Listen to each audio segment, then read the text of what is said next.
السلام علیکم دوستو، کیسے ہیں آپ لوگ؟ امید ہے بہتر ہوں گے، میں بھی بہتر ہی ہوں۔ آج ہم جس ویڈیو پر ریئیکشن مارنے والے ہیں وہ بہت ہی زیادہ امپورٹنٹ ویڈیو ہونے والی ہے، کیونکہ ہم ہر روز مرہ کی زندگی میں اس سورت کو پڑھتے ہیں، اور نماز میں بھی ہم اکثر بیشتر اس سورت کو پڑھتے ہیں۔ زیادہ تر ہی لوگ پڑھتے ہیں، اور خاص طور سے وہ لوگ تو بہت ہی زیادہ پڑھتے ہیں جن کو بہت زیادہ صورتیں یاد نہیں ہوتی ہیں قرآن کی۔ تو دو ہی چار چند صورتیں جنہیں یاد کر رکھی ہوتی ہیں، جیسے سورہ اخلاص ہے، سورہ فلق ہے، سورہ ناس ہے، اور یہی صورتیں۔ تو آج ہم جس صورت پہ ریئیکشن دینے والے ہیں، جس صورت کی تفسیر کو دیکھنے والے ہیں کہ وہ نبی صلی اللہ علیہ وسلم پہ کیسے نازل ہوئی اور اس کے پیچھے کی کیا اسٹوری ہے، وہ ہے سورہ اخلاص، قل هو اللہ احد اللہ الصمد۔ تو دیکھتے اس ویڈیو کو۔ بچپن سے ہی ہمیں سورہ اخلاص یاد کروا دی جاتی ہے، پر ہمیں اس سورہ کا مطلب تک پتہ نہیں ہوتا۔ سورہ اخلاص کا مطلب کیا ہے؟ اینڈ ٹرسٹ می، اگر آپ نے یہ ویڈیو لاسٹ تک دیکھی تو آپ سمجھ جاؤ گے کہ آخر اللہ کون ہے، اور سورہ اخلاص ریویل کیسے ہوئی، اور اس کے پیچھے کی کہانی کیا ہے، اور یہ چھوٹی سی 4 آیتوں کی سورہ قرآن کے 1/3 کے برابر کیوں ہے۔ اور سب سے امپورٹنٹ سوال، آج کے ماڈرن ٹائم میں بھی اس سورہ سے اللہ تعالی ہمیں کیا سکھانا چاہتے ہیں۔ قل هو اللہ احد اللہ الصمد۔ اب یہ کہانی کی سٹارٹنگ ہوتی ہے مکہ کے اس ٹائم سے جب لوگوں کے دل اندھیروں سے بھرے ہوئے تھے۔ ہر گلی، ہر بازار میں پتھر کے بت سجائے ہوئے تھے۔ کعبہ کے آس پاس چاروں طرف مورتیاں ہی مورتیاں تھی۔ ہر قبیلہ اپنے خدا کا مالک تھا۔ کوئی کہہ رہا تھا یہ ہمارے بارش کا دیوتا ہے، کوئی کہتا ہے یہ ہمارے پریوار کا رکھوالا ہے۔ یہ ہمارا بارش کا دیوتا ہے، دیکھ کتنا سندر ہے۔ ہاں، اور یہ ہمارے پریوار کا رکھوالا ہے، ہمیشہ ہماری رکشا کرتا ہے۔ یہی تھا مکہ کا ماحول، اندھ وشواس سے بھرا ہوا تھا۔ لوگ ان سے دعا مانگتے تھے، ان کے سامنے سجدہ کرتے تھے، اور سمجھتے تھے کہ یہی ان کے رب ہیں۔ ارے بھائی، نیا بت آیا ہے یمن سے، دیکھو کتنا سندر ہے، کانٹے کے پتھر سے بنا ہوا، بالکل زندہ جیسا لگتا ہے۔ واہ، سچ میں کمال ہے۔ لاؤ اس کے لیے چاندی کے گہنے اور سونے کی سجاوٹ بھی بنا دیتے ہیں، سب سے الگ دکھے گا۔ ایسا تھا مکہ کا ماحول جہاں ریلیجن ایک بزنس بن چکا تھا۔ مورتیاں بنانا، بیچنا، عبادت کرنا، سب ایک پیسے کمانے کا ذریعہ تھا۔ اور اس پوری ڈارک سوسائٹی میں ایک ایسی روشنی تھی جو سب سے الگ تھی، محمد صلی اللہ علیہ وسلم۔ وہ سچ بول رہے تھے، لوگوں کو مورتیوں سے نہیں بلکہ اللہ سے ملوا رہے تھے۔ ان کا جو پیغام تھا وہ بہت ہی سمپل تھا، ایک اللہ کے سوا کوئی عبادت کے لائق نہیں ہے۔ لیکن قریش کے لوگ حیران رہ گئے کہ آخر ایک اللہ کا مطلب کیا ہوتا ہے؟ آخر یہ کیسا خدا ہے جسے دیکھا نہیں جا سکتا، جس کا کوئی رنگ نہیں، کوئی شکل نہیں؟ آخر یہ کیسا خدا ہے جسے دیکھا بھی نہیں جا سکتا؟ اس کا اللہ تو کوئی دکھائی بھی نہیں دیتا، ایسے خدا کا کیا فائدہ جو نہ دکھے نہ سنائی دیڑے۔ ارے محمد کہتا ہے ایک اللہ ہے، تو کیا ہمارے لات، عزا، ہبل سب جھوٹے ہیں؟ ان کا جو دماغ تھا نا صرف دنیا کے گاڈ تک لیمیٹڈ تھا۔ وہ سمجھتے تھے کہ اگر کچھ دکھائی نہیں دیتا ہے تو وہ حقیقت نہیں ہے۔ لیکن نبی صلی اللہ علیہ وسلم ایک ایسے رب کی دعوت دے رہے تھے جو نہ آنکھوں سے دیکھا جا سکتا ہے، نہ کسی صورت میں سمجھا جا سکتا ہے۔ ایک ایسا رب جو سب کچھ دیکھتا ہے لیکن خود کسی کا محتاج نہیں۔ مکہ کے لوگ حیران تھے، یہ کیسا خدا ہے جو انسانوں جیسا نہیں ہے، نہ پتلا، نہ کوئی تصویر، بس لا الہ الا یہ اللہ۔ کیسا خدا ہے جو انسانوں جیسا نہیں، نہ سونا، نہ چاندی، نہ کوئی پتلا، نہ تصویر، بس لا الہ الا اللہ۔ ان کے لیے یہ بات ان کی سمجھ سے باہر تھی۔ وہ مذاق اڑاتے ہوئے سوال پوچھ رہے تھے، ارے محمد ہمیں بتاؤ تمہارا رب کیسا ہے؟ وہ کس چیز کا بنا ہے؟ سونا، چاندی یا موتیوں کا؟ انہیں لگتا تھا کہ رب بھی ان کی مورتیوں جیسا ہی ہوگا، جسے ہاتھوں سے چھو سکتے ہیں اور ضرورت پڑنے پر دعا مانگ سکتے ہیں۔ لیکن نبی صلی اللہ علیہ وسلم مسکرائے، ان کا چہرہ سکون سے بھرا ہوا تھا۔ انہوں نے کوئی جواب نہیں دیا، کیونکہ اب جواب آسمان سے آنے والا تھا۔ اور تب سورہ اخلاص نازل ہوئی۔ بسم اللہ الرحمن الرحیم۔ قل هو اللہ احد اللہ الصمد لم یلد ولم یولد ولم یکن له کفوا احد۔ سبحان اللہ، یہ تو رب کا تعارف ہے اپنے الفاظ میں۔ اللہ اکبر۔ اور یہی وہ وقت تھا جب دنیا نے پہلی بار سنا خدا کا اپنا تعارف اس کے خود کے لفظوں میں۔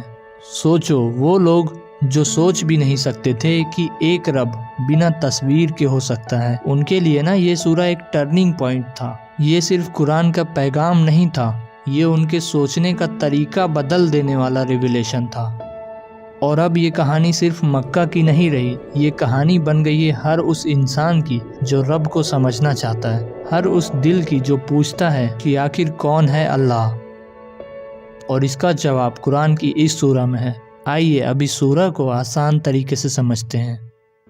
قل هو اللہ احد، یعنی کہہ دو کہ اللہ صرف ایک ہے، نہ اس کا کوئی پارٹنر ہے، نہ کوئی ایکول، نہ کوئی اس کے جیسا، نہ کوئی اس کے برابر ہے۔ اب سوچو ذرا، مکہ والوں کے لیے یہ بات سمجھنا کتنا مشکل تھا۔ وہ تو ہمیشہ سے الگ الگ خداؤں کو مانتے تھے، بارش کے لیے الگ گاڈ، پیسے کے لیے الگ گاڈ، اور ہیلتھ کے لیے بھی الگ گاڈ۔ ان کے لیے تو ہر ضرورت کے لیے ایک الگ گاڈ ہوتا تھا۔ اور اب محمد صلی اللہ علیہ وسلم ان سے کہہ رہے تھے کہ ایک ہی اللہ ہے جو سب کچھ سنبھالتا ہے، کوئی دوسرا نہیں، کوئی ساتھی نہیں۔ یہ میسج ان کے پورے سسٹم کے خلاف تھا، اسی لیے یہ صرف ایک لائن نہیں تھی، یہ ان کے سوچنے کا طریقہ بدل دینے والی بات تھی۔ اللہ الصمد، مطلب وہ ایٹرنل ہے، ایبسولوٹ ہے، یعنی اللہ ہی ہے وہ جس کے اوپر سب کچھ ڈیپینڈ کرتا ہے، لیکن وہ خود کسی پر ڈیپینڈ نہیں کرتا۔ وہ سب کچھ دیتا ہے لیکن کبھی مانگتا نہیں، وہ سب کو سنبھالتا ہے لیکن اسے کوئی سنبھالنے والا نہیں ہے۔ اب سمپل ورڈز میں سمجھو، ہم جیسے ایک دوسرے پر ڈیپینڈ کرتے ہیں نا، جیسے انسان، ہوا، پانی، کھانا، ٹائم، ایموشن، سب ایک دوسرے پر ڈیپینڈ کرتے ہیں، چاہے وہ سب سے پاورفل انسان ہی کیوں نہ ہو، اس کی زندگی کسی نہ کسی چیز پر بیسڈ ہی ہوتی ہے۔ لیکن اللہ سبحانہ و تعالیٰ وہ سب سے الگ ہے، نہ اسے کسی چیز کی ضرورت ہے، نہ وہ کسی کا محتاج ہے، اسی لیے اسے الصمد کہا گیا ہے۔ وہ بالکل بے نیاز ہے، سب کچھ اسی سے چل رہا ہے لیکن وہ خود کسی سے نہیں چل رہا۔ اور تھرڈ آیت میں اللہ تعالیٰ کہتے ہیں نا، لم یلد ولم یولد، یہ آیت صرف قریش کے لیے نہیں تھی، یہ ہر جنریشن کے لیے ہے، ان کے لیے بھی جو آج بھی کہتے ہیں God came as a human, God has a سن۔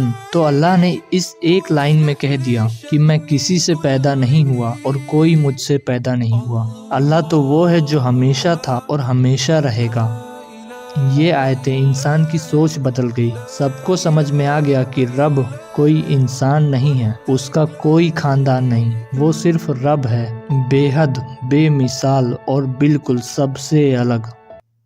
اب جو یہ لاسٹ آیت کہتی ہے نا، ولم یکن له کفوا احد، There is no one equal to him، کوئی اس کے برابر نہیں، کوئی اس کا مقابلہ نہیں، کوئی اس کی مثال نہیں۔ اب یہ سورہ ہر اس انسان سے کہتی ہے تمہارا رب ان سب سے الگ ہے جن کے پیچھے تم بھاگتے ہو، اس رب کے جیسا پورے جہان میں کوئی بھی نہیں۔ اب ذرا سوچ کے دیکھو، ایک سورہ جس میں صرف 4 آیتیں ہیں، انہی 4 آیتوں میں ہے قرآن کا مین میسج، کیونکہ نبی صلی اللہ علیہ وسلم نے فرمایا سورہ اخلاص equal to 1/3 آف دا قرآن۔ لیکن اب سوال یہ ہے کہ آخر کیوں یہ قرآن کے 1/3 کے برابر ہے؟ تو وہ اسی لیے نا کیونکہ قرآن کے 3 میجر تھیمز ہیں۔ پہلا توحید یعنی ونس آف گاڈ، اور دوسرا رسالت یعنی پروفیٹ ہوڈ، تیسرا آخرت یعنی آفٹر لائف۔ تو سورہ اخلاص جو ہے نا وہ پورا پہلا تھیم ڈیفائن کرتی ہے، توحید۔ تو اب اس کا مطلب یہ نہیں ہے کہ ہم باقی قرآن کو پڑھے ہی نہ، بلکہ اس کا مطلب یہ ہے کہ ہمیں اس سورہ اخلاص کو پڑھنے پر قرآن کے 1/3 برابر برکتیں ملیں گی۔ اب سورہ اخلاص میں اللہ تعالیٰ اپنا خود تعارف کرا رہے ہیں کہ آخر میں کون ہوں، وہ نہیں جو انسان سمجھ رہا ہو، بلکہ رب خود کہہ رہا ہے میں ہی ہوں جو سب کچھ چلا رہا ہوں۔ اب یہ سورہ نا ان سب بیلیف کا انکار کرتی ہے جو اللہ کو اس کی کریشن کے جیسا سمجھتے ہیں، نہ وہ کسی مورتی کے جیسا ہے، نہ وہ کسی شکل میں ہے، وہ صرف احد ہے، بس ایک اور صرف ایک۔ احد کا مطلب ہوتا ہے جو کبھی ڈیوائیڈ نہیں ہوتا، جو نہ 2 ہو سکتا ہے، نہ حصوں میں بانٹا جا سکتا ہے۔ اب یہ سورہ ہمیں ایک ریالٹی یاد دلاتی ہے کہ ہر ٹائم، ہر حالات میں ہم اسی پر ڈیپینڈ کرتے ہیں۔